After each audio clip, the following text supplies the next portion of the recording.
Alright, so today we're taking a look at Aggro Shaman. Now this is the Aggro Shaman that I like to use. The basic concept of the deck is that you use Tunnel Trog and, well, a handful of other cards, but mostly Tunnel Trog in the early game to gain control, and then use your strong mid-range cards here, like Feral Spirits and Fireguard Destroyer, Flame Wreath Faceless, Thing from the Below, to immediately take the board from your opponent and then just beat them down with unfair minions at that stage of the game. Because when you're playing a 7-7 on turn 4, well, some classes just don't have an answer to that. Druid comes to mind. Druid doesn't have a way to get rid of a 7-7. And a lot of classes might not draw an answer. Then you use Doomhammer and your Lava Bursts to take your opponent down with the burst right at the end, because Doomhammer plus Rockbiter is a 10 damage combo, so you can easily do 15 damage in a turn. If I had two Doomhammers, I would run them. I would drop one of these Fireguard Destroyers for it, but unfortunately I don't, so I run one Doomhammer.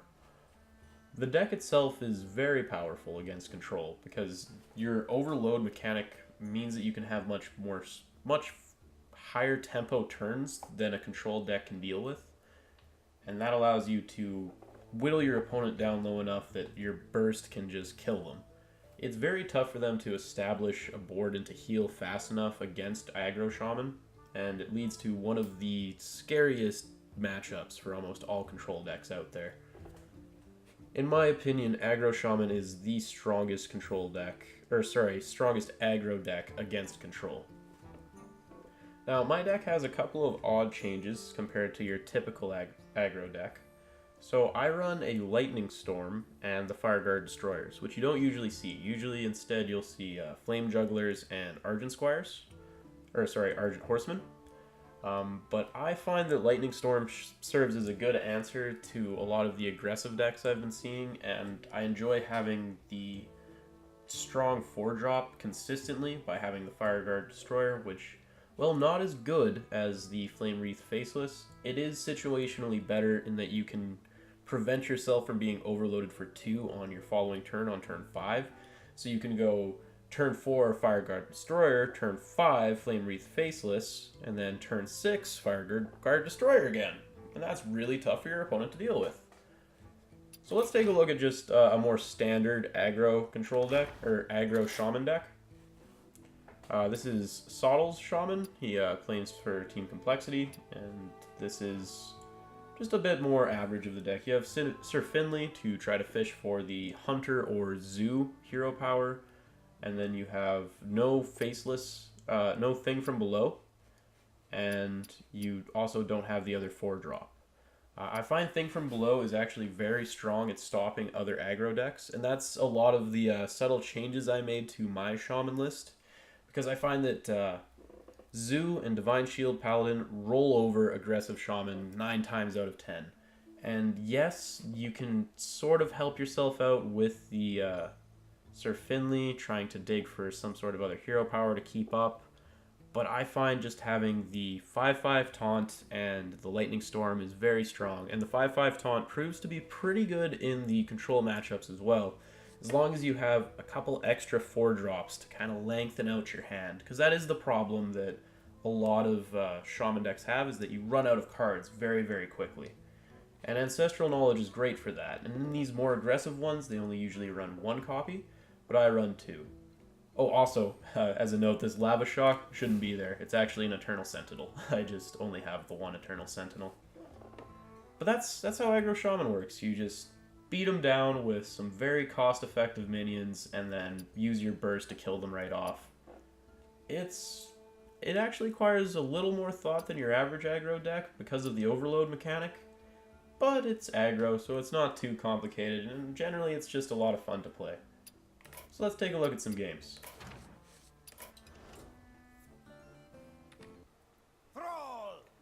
Shaman versus Shaman. Possibly the mirror. We might be running some sort of control variant. This is not the opening hand I want in either case. It's a bit better, not great though.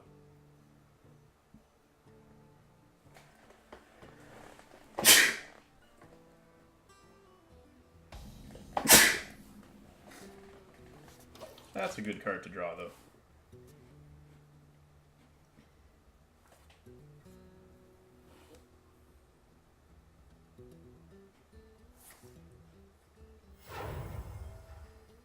Totem Golem. Okay.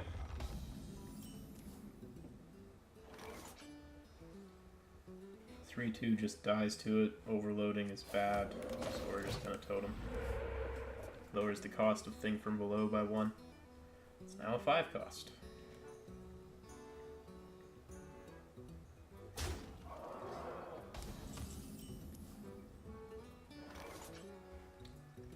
Could clear it like that.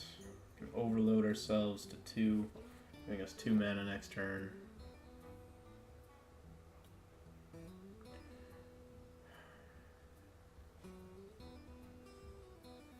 Need a way to deal 2 damage if I play the Feral Spirits that I don't have. Card for a card might be best here.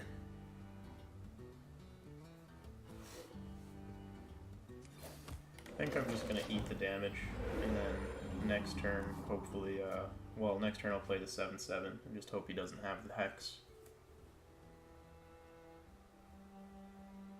Did you bring some fish?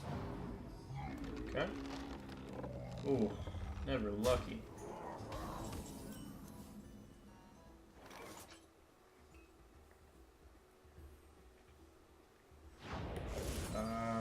Different line of play feels necessary now that he has 9 damage on board. This is one of the cases where he just got the upper hand, and that's generally how the mirror goes. Whoever gets the better opening wins. It's not impossible for me to come back, but I'm definitely playing from behind now. I wonder. I don't really want to fire this off because that overloads me. This and this overloads me 3. Next turn I'd have 2. Could play that, gain 3 mana, play the Feral Spirits. Seems like the best course of action.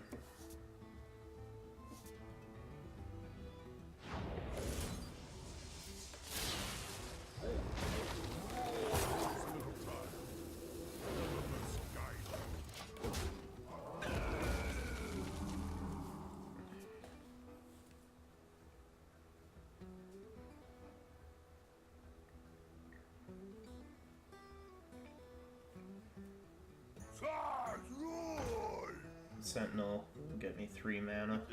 It's time for a little blood. Which is really good. I drew Lightning Storm. Okay, no Lightning Storm. There's only one of in this deck, so it's kind of to be expected.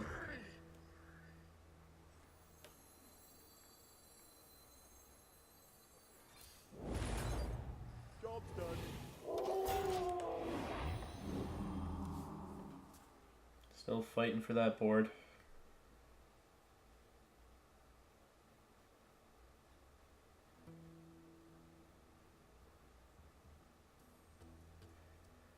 If he has a strong play here, I'm probably sunk, but if he does something involving Totem, then might still have a chance. Or if I can draw into Lightning Storm.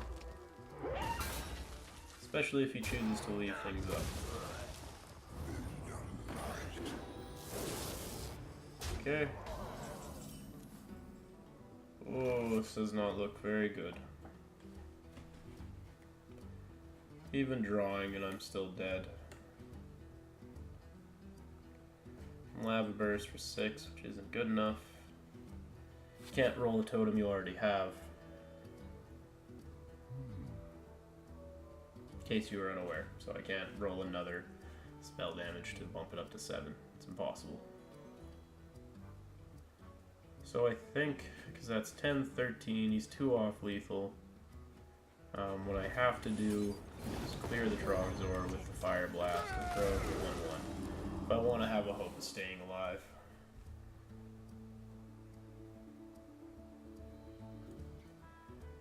Now I need to draw. Honestly, there's nothing I can draw to defend against this.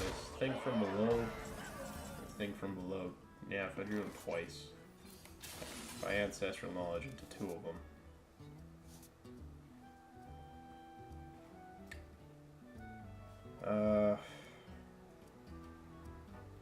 There's no way to prevent this because one of them gets through. And that's the mirror for you. It's just whoever gets the upper hand wins.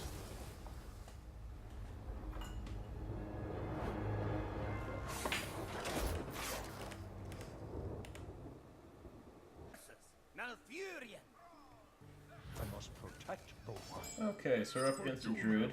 It's probably some sort of ramp Druid, which likely means he won't be able to respond to what I'm doing in time. I actually kind of like this hand, because I coin that out, then that. Alright, we'll throw the Doomhammer back. So, turn 1, turn 2, and then maybe this and something else for turn 3.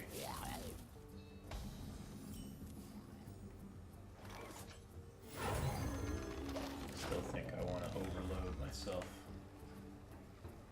Possibly this, hopefully this and something that doesn't overload me so I can play this on turn 4. Shaman, you gotta consider overload into your curve. Having a 3-4 on turn 1 is really nice and it doesn't interrupt turn 3 later down. Elune, guide my lands. And I have the play for the next turn. And now I can deny him his mana, which is important.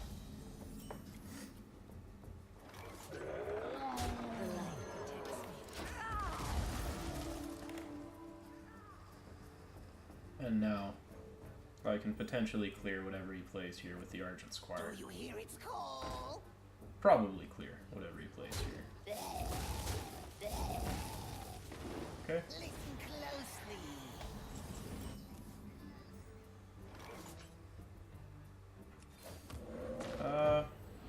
Should have gonna totem.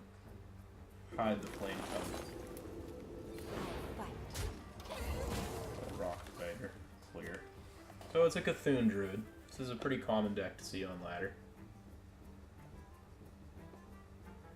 The reason I do that is that the Flame Tongue Totem is a pretty strong threat, especially with these two little 1/1s on the board, but it doesn't appear that way. Is an illusion. And also, this class doesn't really have a strong way of dealing with these small minions. Do want to place it like this, so that my totem will break the Divine Shield. I'm risking him having some sort of way of killing this totem, but it means that he'll have to use a card to clear it, and that's more or less okay. Do you hear its call? Yeah, he doesn't have it, so it works out just fine for me.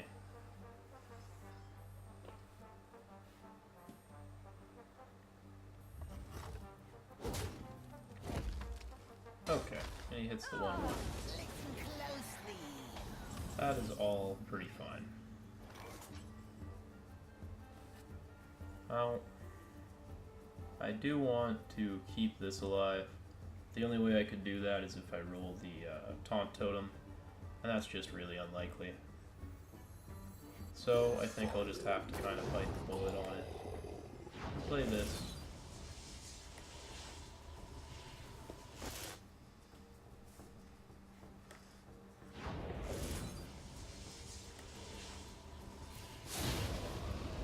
And we'll landing bolt that, so we can keep pressing in the damage.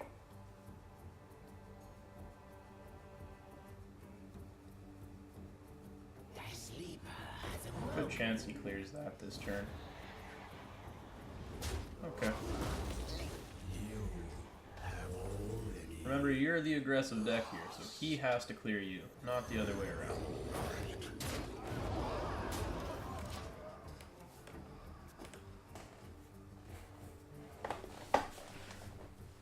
So I don't need to run my 7/6 into his 7/6. He has to run his 7/6 into my 7/7.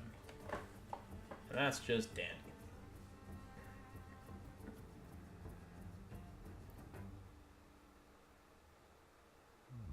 And I still have 5 burst in hand, and quite a bit more than that in the deck. And an ancestral knowledge to keep me going once I start to run out of cards, which will be pretty quick. Oh?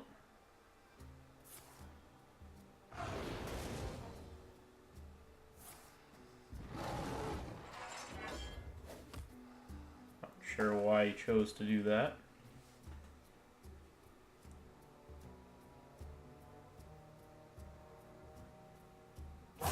Could hit me in the face, I suppose. Then I win. Yeah, he has to do that.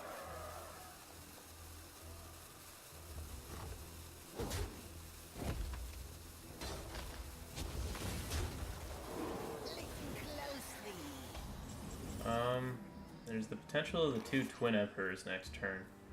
And that would kill me. Potentially.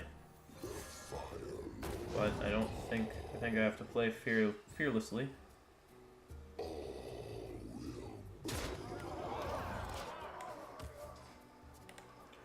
With the knowledge in hand. No play. 5 of the 3 necessary burst.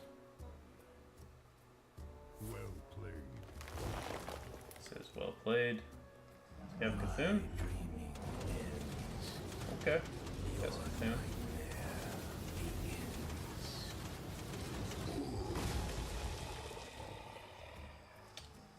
I'm 1 off lethal. Okay. Wow.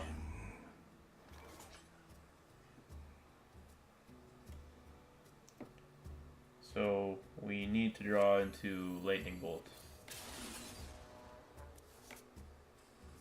Hey, Lightning Bolt. So even with the innervated out Cthulhu, I still managed to outpace him and just get to the finish line before he can. Barely, but I do. Well played.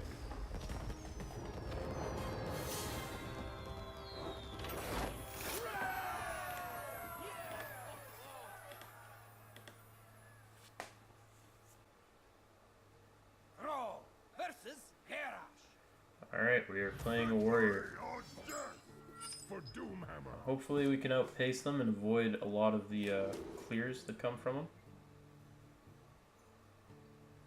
Gonna toss the 4-drop. Okay, we have turn 1, turn 2, turn 3. Maybe even Feral Spirits on turn 2. Armor made to fit. Okay, it feels worth it to get the wolves out immediately. And just start getting the damage in. Next turn we'll have to just Argent Squire. That's okay. Or Lightning Bolt. The blade be thirsty.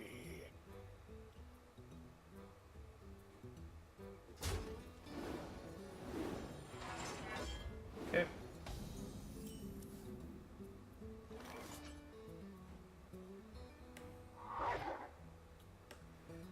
We'll clear the Armani, because it is a pretty big threat.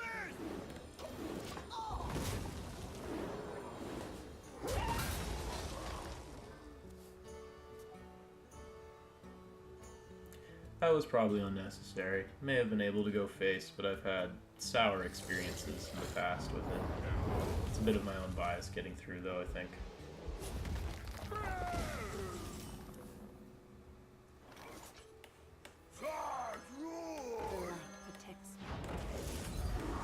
Just keeping up tempo, protecting the minions I have over playing more minions. And this gives me a good next turn.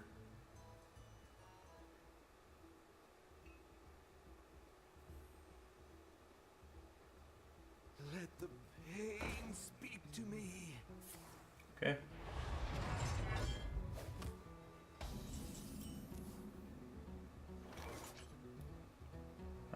This overloads me for 2, which gives me 3 mana. Okay, so this way I can play Frail Spirits next turn. We'll continue to protect.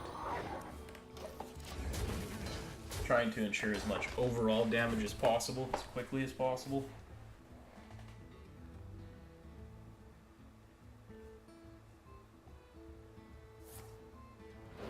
Alright, he's drawing for some sort of answer. Might be looking for a brawl. Feeling that he needs to brawl next turn in order to win.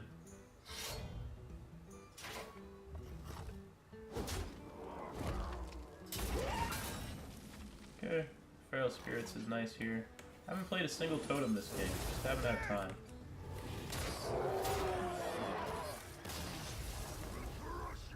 You can understand where the threaten comes from when you have that kind of opening. You just roll over the control deck before they can even get their deck working.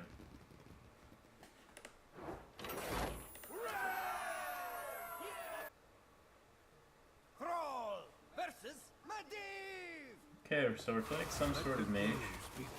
Tempo mage is generally favored if that's what this turns out to be. Because of their ability to remove my early game board, I won't be able to use a lot of the buffs in my deck, such as Flame Tongue Totem. And that really makes it tough to get a hold. It's not impossible to win, but you're definitely unfavored if you're going up against Tempo Mage.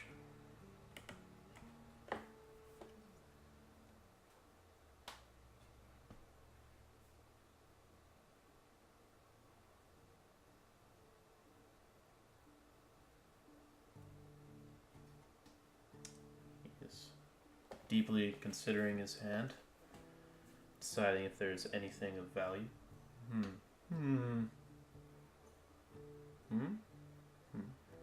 Actually, it might have been AFK. Okay. It is always a very bad sign when you don't have a turn 1 play with this deck.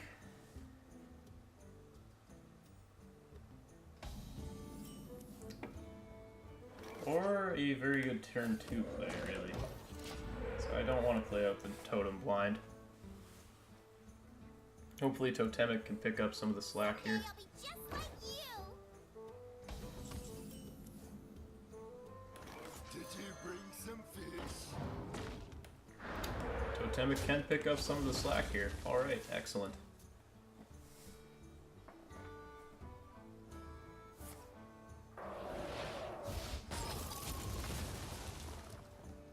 The RNG in this deck sometimes. Ooh. Actually, we'll just throw out the 7/7. It's really hard for a mage to deal with that. He needs polymorph. He has polymorph. Alright. It used to be a lot less common, but I think it's actually cards like that that have made it a lot more common. We'll just keep on putting on the pressure. I would guess this is more of a control mage than a tempo mage based on the polymorph. Some tempo decks run it now, but it's not common. Most tempo decks keep to fireballs, frostbolts, even roaring torches for their removal, because they can also substitute as a win condition. I'm not lonely anymore. Okay. Guide me. Elements guide me. Put him well within lethal range. On turn 6. Even with a bad opening, he just didn't have any answers, and then the roll on the Tusker Totemic was really good. Like, ouch.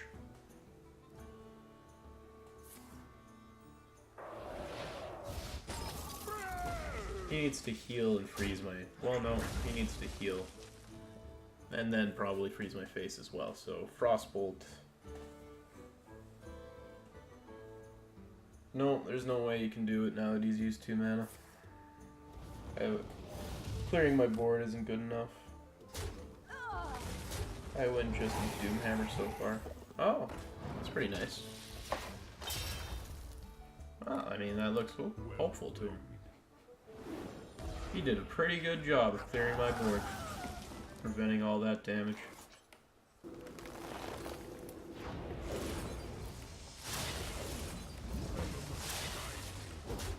Well played.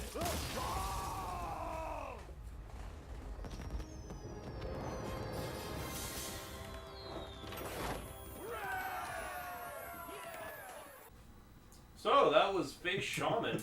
Pretty aggressive deck. Had Absolutely. a lot of fun. Oh, Jay, you saw some of the clips. What did you think of that? Well, as a Force of Will player, it reminds me of Baja Blast or Bahamut Blast. You know, you'd hit really hard and just invest all in, and you'd leverage as much damage as you could. Yeah. But you also, I don't know, Force of Will, a bit more of a forgiving game if you had to catch up, especially with an aggro deck. But it really seems like you might get locked here. Yeah, that is the problem for this deck, especially where playing other aggro decks or mid-range decks, you don't get your opening, or you're against a deck that has a lot of healing, you're just going to get shut out. It's, I don't know, it's a lot of fun though. When it goes off hard, and you just crush your opponent, and you feel so powerful. And when it doesn't, well, you feel like your deck sucks because you can't do anything. Yeah. That's always been the case for Shaman, and I mean, nothing's really changed even with the new set. So, I guess if I were to pose a question to you guys, I'd have to say, do you find this version of Face Shaman a bit less obnoxious than the last version, or is it even worse for you? Because I think it's a little bit better. I think it's a little less crazy now that we have less of the mech stuff in there, but I don't know, what do you think? Just remember that aggro decks like this are a necessary evil, because your deck must at least be this competent or this fast, you know, to hold it off or to be it. You know, you always need something to set the quickest aggro kill. Mm-hmm. Someone's got to be the one. Yeah. And it's not as bad as it used to be, honestly. At least that's my opinion. As always, if you enjoyed what you saw, like, comment, and subscribe below. See you guys. See ya.